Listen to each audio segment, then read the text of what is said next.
Most founders spend 6 months building something nobody asked for, and the saddest part is they were absolutely certain it was genius. Today, we're talking about how to flip that script and build something that actually sells on the very first day you open the doors. Here's the uncomfortable truth.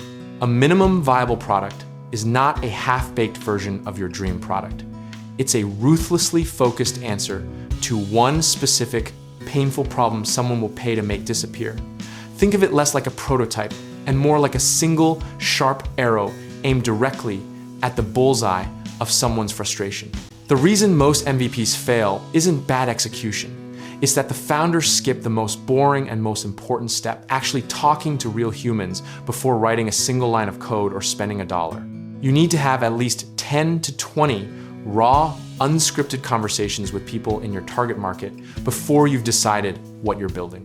What you're hunting for in those conversations isn't validation. People are too polite to tell you your idea is terrible. You're hunting for the language they use to describe their own pain. When someone says, "I waste half my Monday just chasing down invoices," that phrase is gold, because that's your headline, your pitch, and your product brief, all in one. Now, here's where most smart people do something accidentally dumb. They hear the problem, then they go build the most elegant, fully featured solution their brain can imagine. The market doesn't reward elegance on day one. It rewards speed and specificity. So your MVP should do exactly one thing embarrassingly well. There's a famous Silicon Valley story where the founders of Airbnb didn't build a platform first. They just took photos of their own apartment, put them on a basic web page, and manually handled every booking themselves like a very tired concierge. The lesson there is almost insulting in its simplicity. Manually do the thing first, automate it later, because fake it till you make it is actually a legitimate product strategy when used with intention. Pricing is where founders lose their nerve faster than anywhere else. And it's also where you learn the most. If nobody pushes back on your price even a little, you've priced it too low. And if everyone loves the idea but won't pull out their wallet, you don't have a product problem, you have a market problem. Let's talk about the landing page test, which is one of the most underrated tools in the whole MVP playbook. You build a simple page describing the product, put a buy now or join the waitlist button on it, run $50 to $100 worth of targeted ads, and measure how many people actually click.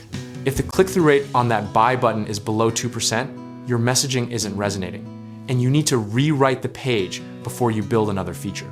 The historical pattern here is so predictable, it's almost funny. First-time founders optimize for product, second-time founders optimize for distribution, and third-time founders realize distribution was the whole game from the beginning.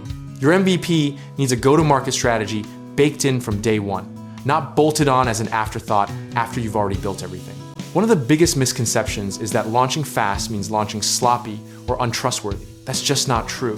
Customers will forgive a limited product that solves their problem reliably, but they will never forgive a beautiful product that breaks their trust or wastes their time. What the data consistently shows, and we're talking patterns across thousands of startups tracked by Y Combinator and similar accelerators, is that the teams who talk to customers every single week during their build phase are dramatically more likely to find product market fit than teams who disappear into a building cave for months. Make customer conversations a non-negotiable weekly ritual, not a phase you go through before the real work begins. Here's your practical framework, distilled down to its bones. Find the pain, confirm someone will pay before you build. Build only the feature that delivers the core value. Launch to a small, focused group, collect brutal feedback, and repeat. Discipline in that sequence matters infinitely more than the quality of your original idea, because the idea you start with almost never survives contact with real customers anyway. The philosophical truth underneath all of this is that selling on day one isn't really about the product. It's about how well you listened before day one. Process, patience, and a willingness to be wrong quickly are the only sustainable competitive advantages you actually have in the early stage. Don't fall in love with your solution, fall in love with the problem. Because problems don't pivot, but solutions do. And that flexibility is what keeps you alive long enough to win. Whether your MVP flies or flops, the data you collect from that first launch is worth more than any business school course you could ever take. And if you're ready to take that same decisive, action-first mindset into real estate investing, home contracting projects, or connecting with the right lenders to fund your next move? Check out our links in the description below and let's get you started.